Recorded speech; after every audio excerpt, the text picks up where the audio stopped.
All right. Welcome, everybody. Hope we're all ready for spring break part 2. But before we get there, we're going to begin thinking about the reproductive system. We got to do that. Okay. So this isn't in your slides, and I'm not going to test you on this, but I do feel obligated to start out this set of lectures talking about a couple of things. I am not a politician, and it's literally my worst nightmare to have the opportunity to talk about politics in front of a room, so I'm not going to because I don't want to. But given that sex and gender have been really politicized lately, I want to make sure that I'm doing my responsible job towards you guys and making sure that you're going out into the world with a real understanding of the actual biology that we're working with. Okay. So I wanted to pull a couple of quick statistics before we begin, in part because in grad school, I had a friend of mine who told me that she didn't know until she was 16 and got some scans done that she didn't have a uterus. No one in her family knew. She didn't know, but it's a thing that happens in the world. So I pulled some statistics for us, and I want to share with you, just so you know, about almost 2% of people are born with intersex traits. So the stuff that we're going to talk about in like 2 or 3 days in this class is really not going to handle any of this stuff because these are details, basically. This is not what's going to happen to your average person if you pick one at random. But if you apply this to the total US population, it's about 6 million people in the US that have intersex traits. So like the whole state of Minnesota. And it's about as common as having red hair, okay? So it's like we're gonna completely ignore the fact that redheads exist. That's how you should be approaching some of the things we're about to talk about with respect to reproductive biology. So in case you're curious, I pulled out a couple of things that play into this. So about 1 in 500 people are born with some type of sex chromosome abnormality. So instead of having just an XX or just an XY, there's actually a whole variety of chromosomes you could be born with. Basically those 2 sex chromosomes in different combinations, but you could have just one X, you could have 3 X's, you could have 2 X's and a Y, lots of stuff. A cool one that I just found out as I was pulling some stats for you is some people even have mosaic karyotypes where different cells in their body have different chromosomes. So some of their cells are X, some of their cells are XY, and it's kind of a grab bag which cells will have which sex chromosomes in them. So to understand that, that would probably be a full year course that we're not going to, but as we're talking through typical development of sexual characteristics and reproductive biology, I want you to keep this in the back of your mind, right? As we talk about these developmental pathways, you should also be realizing that all of these are things that could go wrong at some step. There are also a lot of hormones that we'll be talking about as we go through this reproductive unit. So you can have genetic issues related to your hormones or hormonal issues that crop up later in life that also affect these reproductive characteristics. So we'll be talking about testosterone, estrogen, androgens. Some people have cells that can't sense androgens that are in the body. That's interesting. And the result is that at birth, about 1 in 100 people have bodies that aren't your typical male or female at birth. About 1 in about 1,500 times they have to call in a sex specialist when a baby is born to try and figure out what's going on. So we're not going to talk about everything that can happen, but I do want you to know that there is a lot more to this than what we're going to cover. Okay. So also in things we will not be covering, I am not an expert in any type of psychology or sociology. So we're going to be focusing on the anatomy because I'm an anatomist. So my general goal for you is just, most of you are here because you're going to go out and be some type of healthcare professional or working closely associated with healthcare professionals. So I just want you to walk into the world being kind and having some scientific knowledge and realizing that people can have any variety of things going on in their personal individual lives, just like as you've seen in our bodies in lab, they don't always look exactly like an atlas. They definitely don't always look like those cartoon pictures. And we try to pick the ones that are clear. Actually, as I'm dissecting, I try to remove some of the variation for you if it looks confusing. So that's my 2 cents before we go into the textbook stuff, which is what I'll actually be checking that we all know. Okay. So what we're going to be doing is we're going to be walking through basically typical sexual development. So we're going to be thinking about the role of gametes, so sperm and egg, in sexual reproduction. Then we're going to be thinking about how those genes are sorted and packaged. We're not going to fully go over meiosis again. I do expect that you've covered that in your prerequisite courses. So if I mention meiosis and that part is confusing, it's a good time to go back to your notes from your prerequisites. And we're going to talk about components of the reproductive system, so different organs, and then we'll move on to sexual behavior and like fertilization and how we get to a new zygote, a new embryo, a new fetus. And we'll mention a little bit about sort of patterns of reproductive activity over the human lifespan, by which we mean puberty and a little bit of menopause. Okay. So we're going to start by thinking about sex chromosomes and sex hormones in the development of typical average sexual characteristics. Yeah. So we're going to start by defining the reproductive system. So when we're thinking about reproductive system, we're thinking about all the organs that are going to be involved in actual mating, actual copulation, actual sex, as well as any organs that are involved in gametogenesis. So anything that's making your gametes, your ova, the egg cells, or sperm cells. And we have other associated functions that go along with offspring. So like when I think about like lactation and breastfeeding babies, that's also associated with your reproductive system. Okay. So we're going to start, as we're thinking about kind of these components and their development, we're going to be focusing a bunch on the gonads. So in males, those are the testes. In females, those are the ovaries. One of the intersex conditions that I pulled up is some people apparently have ovotestes. I don't know how that happens, and we won't go into it, but typical male testes, typical female ovaries. And our main functions there are going to be to produce the sperm and egg cells and to secrete sex hormones, which are going to result in a bunch of our secondary sex characteristics that we'll often see in places like our accessory reproductive organs. Okay. So thinking about those sex hormones that we're going to be tracking, from our testes, the main thing we're going to be thinking about being produced are our androgens. So those are your typical male sex hormones, although while males tend to have more androgens, they're actually found in both sexes because some of them are also produced by your adrenal glands. In the ovaries, we have estrogen and progesterone being produced. These steroids are also kind of found in both sexes. We see some conversion of androgens to these estrogen and progesterone back and forth through chemical processes. Okay. So on average, more androgens, more testosterone in males, more estrogens, more progesterone in females. But in any individual, if you test your hormone levels, you're probably going to have some of both. Okay. In our accessory reproductive organs, we're going to be thinking about the reproductive tract in particular.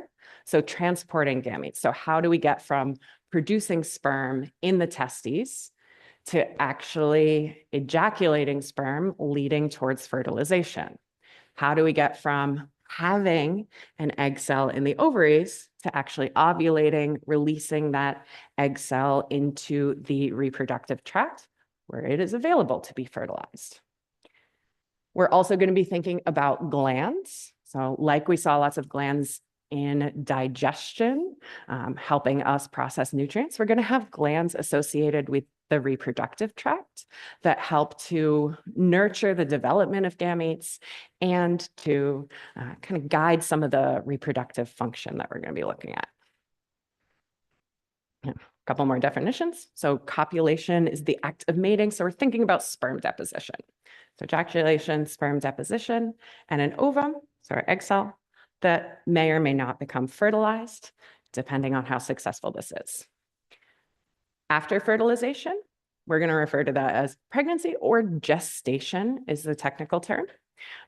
When we use the words embryo and fetus, those are like time-based. So for about the first 2 months, we'll refer to the developing organism as an embryo. After 2 months, we refer to it as a fetus. We have some more specific time terms earlier on that we number when we're talking about like number of days, number of cells. So if you see zygote or blastula, things like that, those are really early on in gestation, but there would also be specific terminology for that. When we talk about birth, a formal word we can use for that is parturition. Okay. So when we are thinking about the development of a person, we're going to start here at fertilization when we have a zygote that is becoming an embryo, that is becoming a fetus, that has some particular suite of chromosomes. Okay.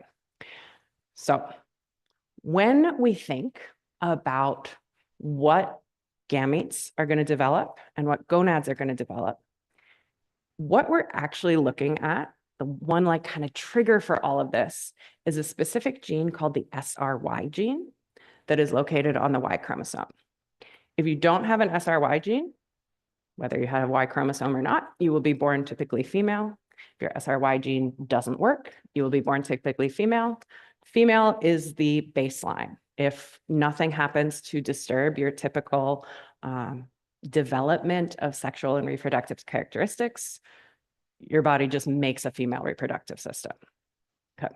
So when we're thinking about what reproductive tract and what gonads are going to be developing, if we have a Y chromosome that has the SRY gene on it, SRY stands for sex-determining region of the Y chromosome, which is semi-helpful as a name for us here. And if we have it present and it's working, you're going to develop testes. If it's not, you're going to develop ovaries. The way that that SRY gene works, the reason that this happens, the reason that this leads you to testes if you have an SRY, is that it codes for another hormone, basically. So it's going to code for something called testis determining factor, which determines whether you produce testes or not. Okay, so that's what TDF you'll see in some of the later diagrams means. So when we see this SRY gene, we've got kind of a domino effect, should be coding for testis determinant factor, which should cause our growing fetus to develop testes. If that doesn't happen, you're going to develop ovaries. So sex differentiation, so going down this typical male pathway or this typical female pathway, is controlled by hormones, starting with the presence of this SRY gene or its absence. So in the first 2 weeks, when we're still in this embryo phase early on, the embryo actually, you can either think of it as not having a sex or having both. So our embryos start out as sexually indifferent with the precursors to both the male and female reproductive tracts. So we're like starting both systems and waiting for our sign. Should we just keep growing the female tract, or should we turn it off and move over to the male reproductive tract? So there are specific names for these precursors to the male and female reproductive tracts. So the Wolffian ducts, when they develop, will lead to a typical male reproductive tract. The Mullerian ducts are the precursors to a typical female tract. Okay. So what's going to happen here is if we have our SRY gene, it coded for TDF, which means you are going to develop testes. And the testes, once we have those little testes developing, they're going to start to produce testosterone, right? So a male hormone coming from the testes in this case. So that testosterone, that hormone coming from the testes that we've just made with this SRY gene and TDF, they're now going to tell those Wolffian ducts to keep growing. Okay, so that's one of their jobs. We need to get the testosterone, make those Wolffian ducts develop. They also are going to be giving off a signal that turns off that development of a female reproductive tract. So those Müllerian ducts are going to be inhibited, so turned off, killed off, by this Müllerian inhibiting hormone. So MIH, Müllerian inhibiting hormone, makes those Müllerian ducts degenerate. So we started out making both tracts. If we've got testes, you're going to produce testosterone from them. So that's going to make the Wolffian duct big and strong and keep growing. You're going to produce MIH that's going to degenerate and kind of erase those Müllerian ducts that we had started to make early in development. On the other side of the pathway, if we have no Y chromosome, so we have no SRY gene, so we have no TDF, right? We're going to stay with that Müllerian duct, and we're going to see that the Müllerian ducts continue to develop, and those Wolffian ducts without this testosterone to beef them up are going to instead degenerate. So you need two hormones in order to lead to this male reproductive tract. You need the testosterone to make the Wolffian ducts develop, and you need the MIH to turn off the Müllerian duct. But to end up with a female reproductive tract, this is just what's happening in the absence of these male hormones. So you don't really need any signal for that to happen. So here we can see how these things are positioned. Okay, so up top, what you're looking at is our sexually indifferent stage where we have the precursors to both of these tracts, right? So this yellow feathery thing here, that's your primitive gonad. So eventually that will become either a testis or an ovary. But before we have these signals from our genes and our hormones, we don't know which. Okay. Next to it, you can see that Wolffian duct. So that's this kind of wider, lighter kind of pink structure. Okay. So if we have the SRY gene, the TDF, and then the testosterone, that's the one that's going to grow. But next to it, we have that Müllerian duct. Okay. So here we see the Müllerian duct, maybe a different color. Okay. So right next to it, lying parallel to it, we can see the Müllerian duct. And so that's the one that will ultimately lead into a female reproductive tract if it's left to keep going. So you can see how that happens in our male versus female development underneath. All right, so we got male over here, we got female over here, if you can't read. Okay, so we can see that yellow bit is nice and round in both of them, either forming a testis or an ovary. Okay. And we can see that in the male development, we've kept this central part, this Wolffian duct, right? And so it's growing, growing, growing, this part. And we can see that we got a dotted line where that Müllerian duct used to be because we've turned it off with our Müllerian inhibiting hormone, the MIH, ultimately leading at around 8-ish weeks to a reproductive system that looks fairly similar to what you would see in an adult. On the female side, we didn't have any testosterone because we developed an ovary instead of a testis. So that Wolffian duct degenerated. It's now in dotted lines. And we can see that that Müllerian duct is becoming a uterine tube or a fallopian tube. And again, takes a little longer, but still around 8-ish weeks, we end up with a reproductive tract that looks typically female. Okay. So our big question mark at the beginning development is just, do you have a Y chromosome? Do you have an SRY gene? Did you develop a testis? If yes, Wolffian ducts turn into the male reproductive system. If any of those things are not true, going to produce that female reproductive tract. So this is what you're going to go along with until puberty. And at puberty, which happens beginning around 10 to 14 years, but any individual may hit puberty earlier than that or later than that, but this is our average, this is our textbook. That's when we start to see sexual maturation happen. Okay, so our reproductive organs that we've produced during development, right, just because you have them when you're born, doesn't mean that they're like fully functional, right? So when we're looking at those very early reproductive tracts in like the embryo and then the fetus and then at birth, we're not producing mature functional gametes. That's going to start to happen as we hit puberty. And then at that point is also when we're going to start to develop secondary sexual characteristics. So you might think about like your voice changing if you're going down the typical male route, or breasts developing if you're going down the typical female route. Those are the kinds of things that we're thinking about sometimes with these secondary sexual characteristics. So that's a product of this sexual maturation process that is also causing the maturation of the reproductive organs, leading to gametes that can actually fertilize other gametes. Okay. Once we're in this puberty phase and going towards our sexual maturation, we're going to start to see the female reproductive system beginning cycling. So we're thinking about menstruation, we're thinking about periods when we think about that part of the sexually mature female reproductive system. We don't see a similar cycle in males. Very lucky for them, less lucky for the rest of us. Oh well. Males are going to retain the ability to produce sperm throughout their lifespan past sexual maturation. Females are not, so there's going to be another point where we have another change in typical females.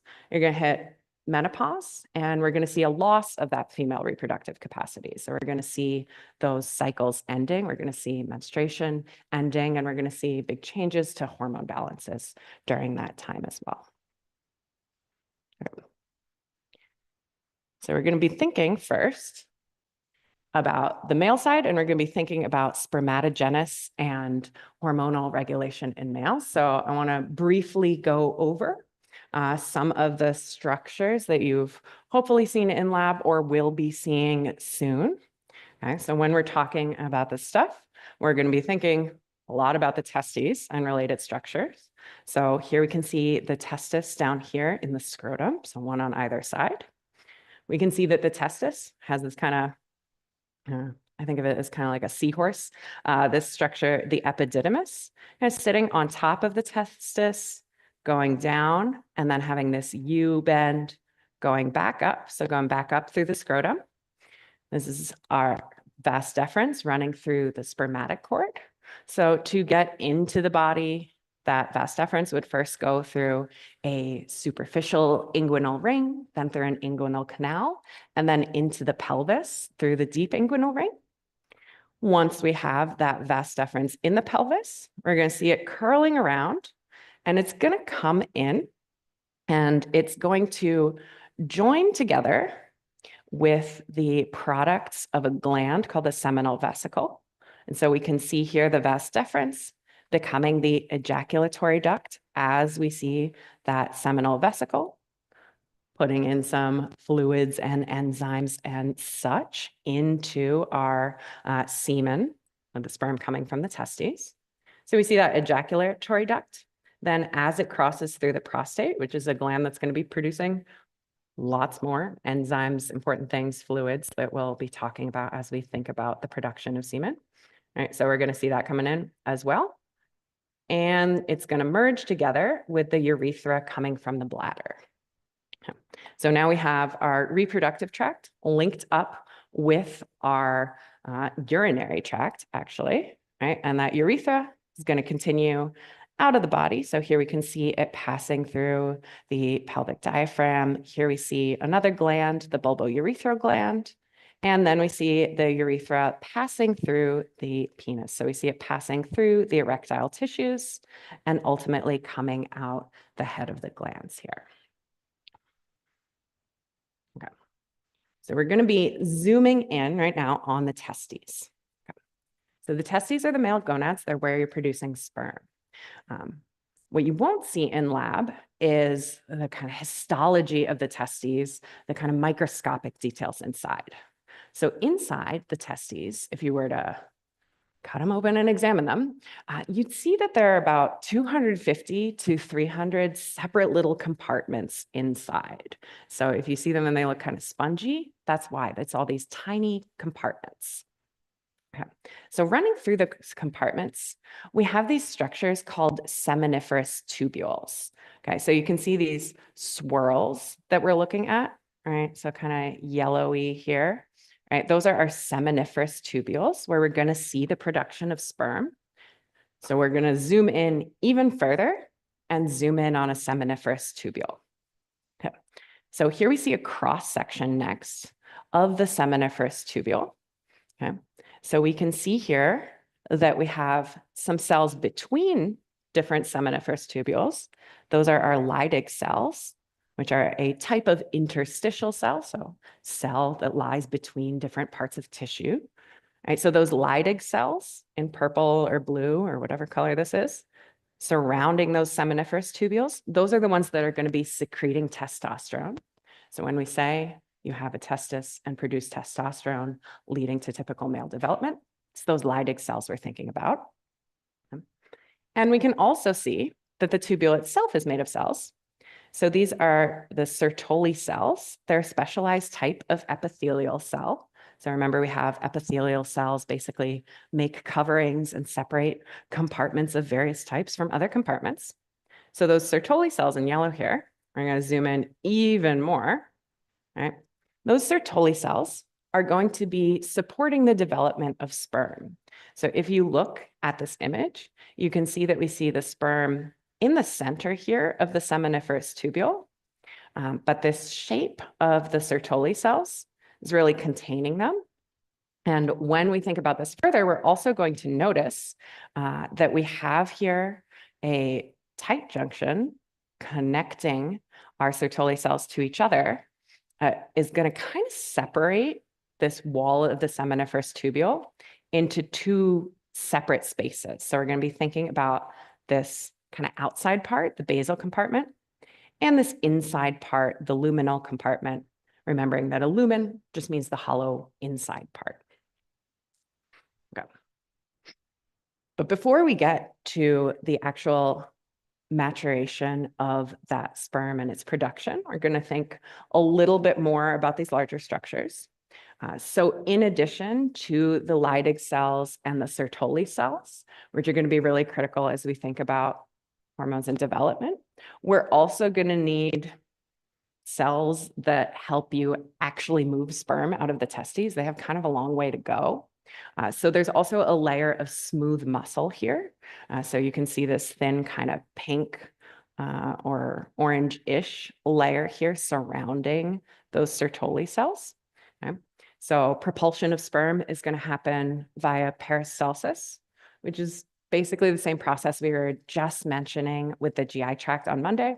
Basically, we can squeeze stuff forward. So these smooth muscle cells are going to help squeeze sperm forward, up, and back into the body when it's time to produce and emit semen. It's also really important that we do have the barriers that we're going to zoom in on. So we have a barrier between the blood and the testes a little bit. So we're separating our different fluid compartments via tight junctions because different things are going to be happening in these different spaces.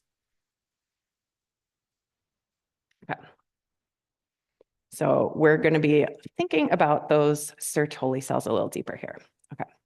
So those Sertoli cells creating this big main part of the wall of the seminiferous tubule are supporting sperm development, both by physically where they are, but also because they're secreting some stuff. Okay, so what are they secreting?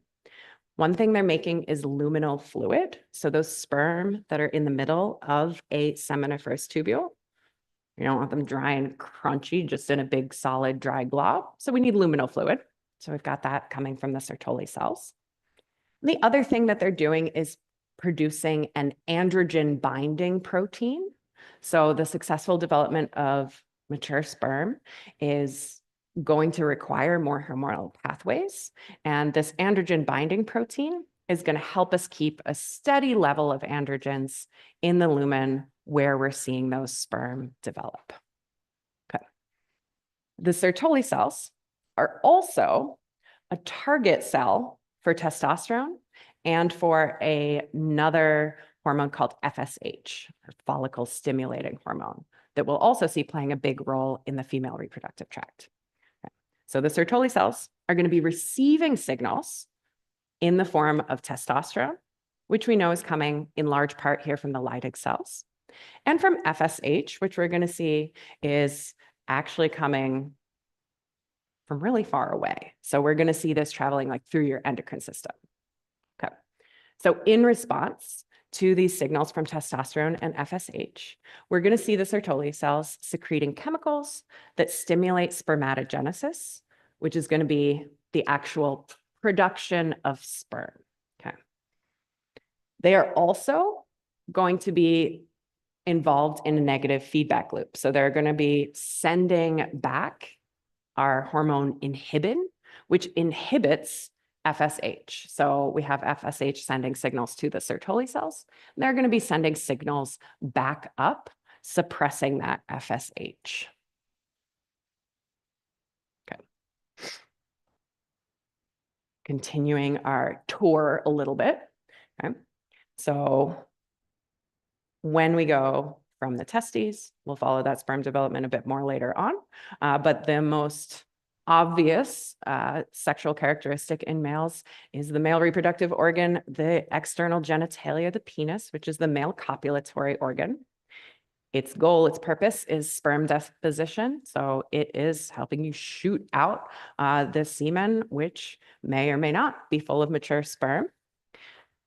It's only going to be able to do that, or usually only going to be doing that when it is aroused. And we'll be talking about the nervous pathways, basically, that lead to arousal, erection, and the actual ejaculation of sperm. At rest, the penis is flaccid. An interesting note, if you go on and do further anatomy stuff, when we use anatomical references discussing different parts of the penis in anatomical positions, our standard position that we base superior, inferior, distal, proximal, et cetera, from, the penis is erect in those diagrams. So during sexual arousal, the penis is undergoing erection. The way this happens is that we're increasing blood flow to the penis and kind of cutting off blood return back to the body. So that physically swells the organ, stiffens it until ejaculation or until our nervous signals kind of subside here. But if we continue to ejaculation, sperm is going to get ejected through the urethra, that we chase that tube, how we get to the urethra from the testes through the vas deferens. Okay. So those testes that we're looking at, that we're focusing on, they're located in basically a bag. So the scrotum are also a part of our external genitalia in the male.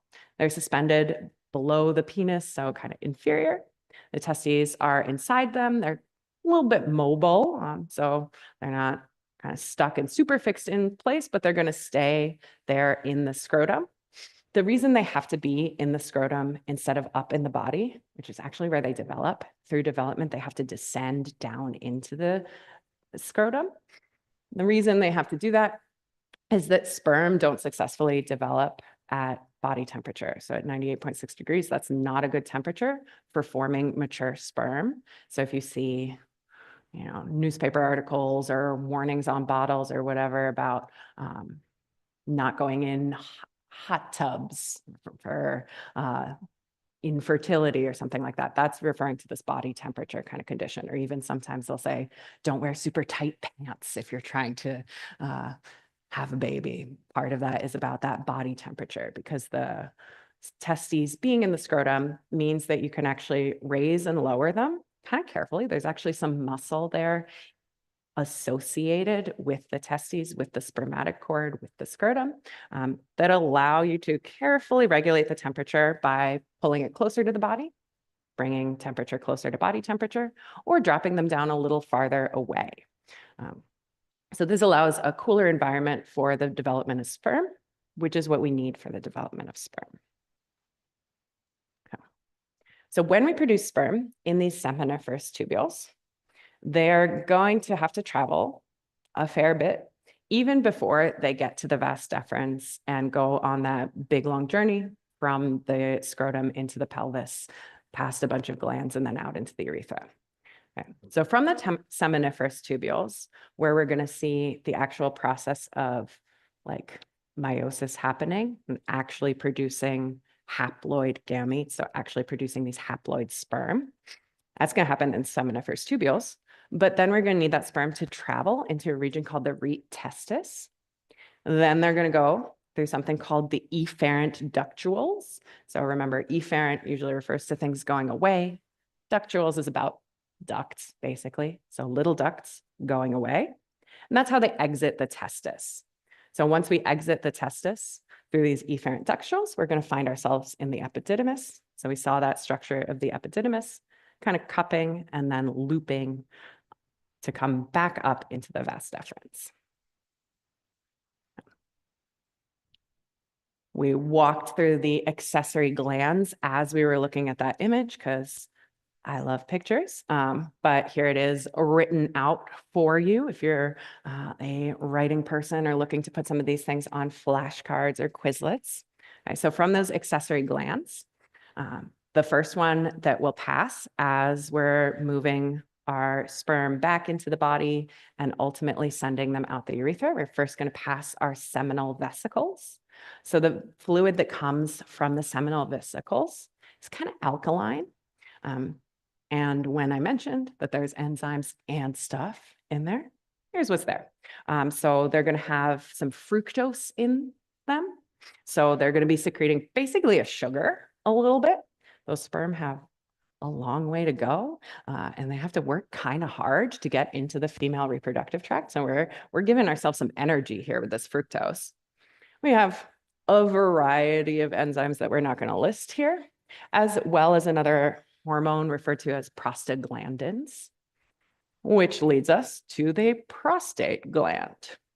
The prostate gland secretes something called citrate, as well as some more enzymes that we're not going to specify because our list of things to remember would get too long. Then we're going to continue past the bulbourethral glands. This is where you're going to be putting in like mucus and more fluid. So we're going to see this viscous fluid with mucus getting added in to this fluid that until this point, we've got some fluid from the lumen. We've got some of this alkaline fluid from the seminal vesicles, but we're kind of finishing things off here as we pass the bulbourethral glands, adjusting the contents of that semen so that it'll flow nice and hopefully go far from the perspective of what your genes want. Okay. So here we have just a table from your book listing some of the things that androgens, so hormones like testosterone, do in males. So we're going to be stimulating spermatogenesis, so the creation of sperms.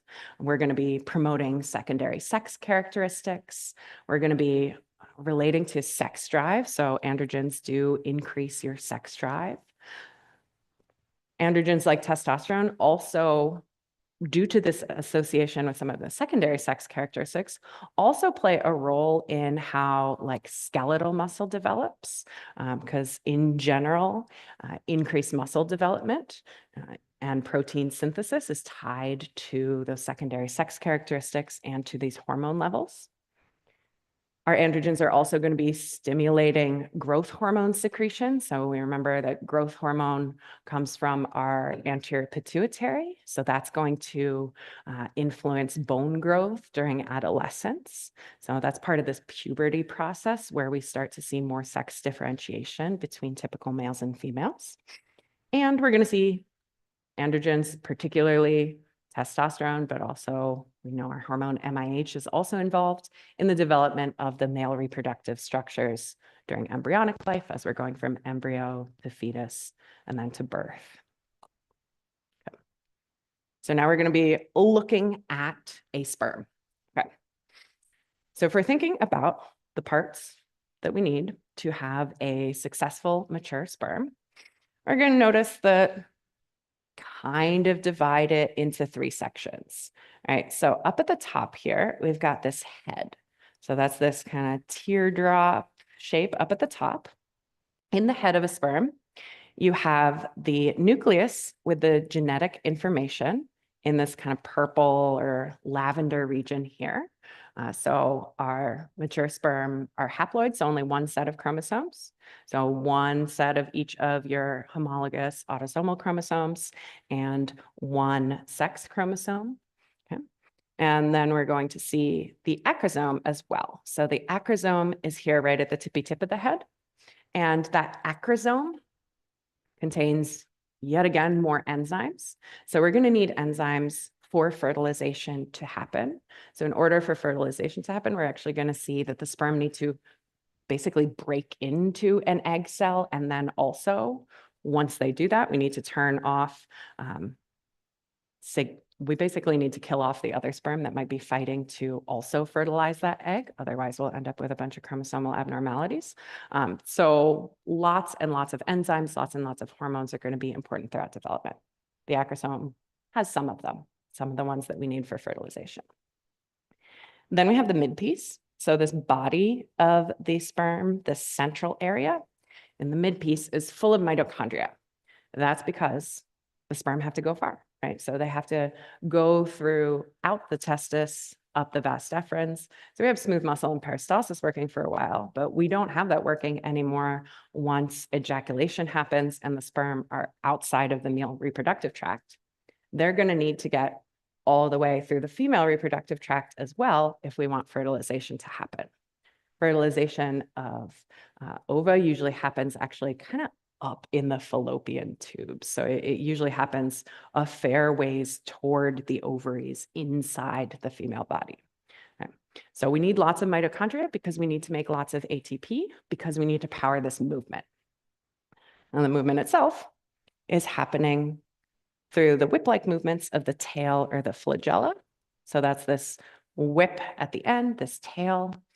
This is creating the movement that actually propels the sperm forward. So we've got all our chromosomal information in the nucleus, and then all of the rest of these characteristics are for actually transporting that out the male reproductive tract into the female reproductive tract, and then actually successfully fertilizing an ovum. Okay.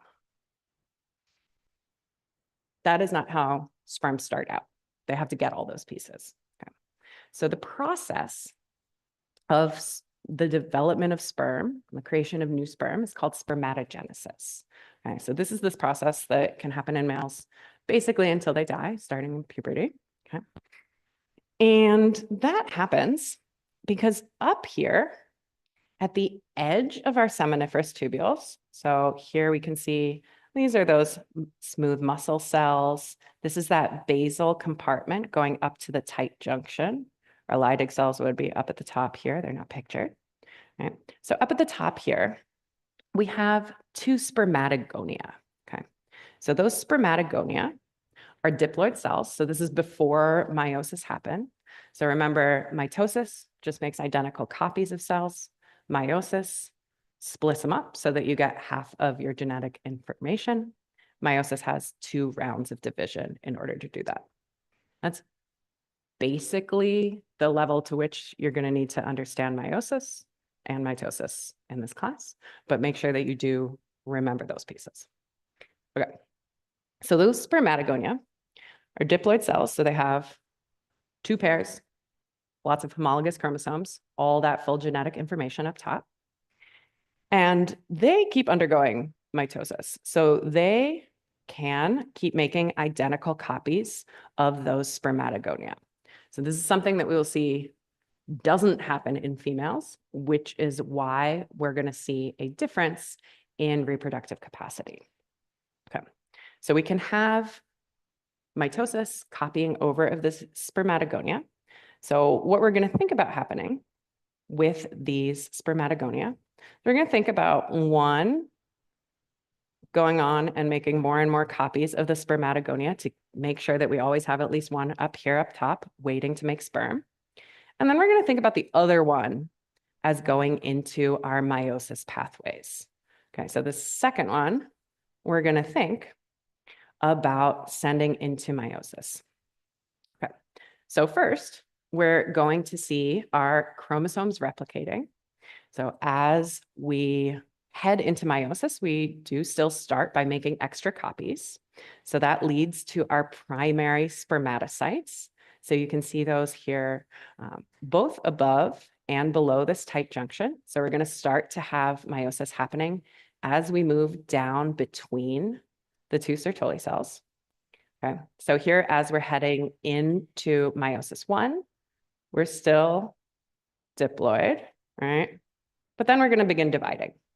Right, so we are then going to divide into secondary spermatocytes. That's what we end up with the end of meiosis 1. So now we only have half the genetic information, although we have two separate cells, right? Because they've got the other half in that one, right? And then in meiosis 2, we continue to pull the chromosomes apart. So we end up with 4 different spermatids at the end of meiosis 2. So that's how we chop up our homologous chromosomes, each of which had like 2 sets of the DNA into 4 separate little pieces. Right. So our spermatids, notice, are still not called sperm, right? So all we've done here so far is split up the genetic information, right? And then we're going to start to see, after we do that, and as we head towards the lumen, we'll start to see the differentiation into spermatozoa. So we're going to see these spermatids starting to develop that typical shape of a sperm. So that head, where we're keeping that genetic information from the spermatids, but we're also developing a midpiece with a bunch of mitochondria. We're also developing this tail that's ultimately going to allow us to move. Okay. So I see we're at about time, so we'll pick up with this when I see you next after break. And then we'll move into comparing this to the process in females.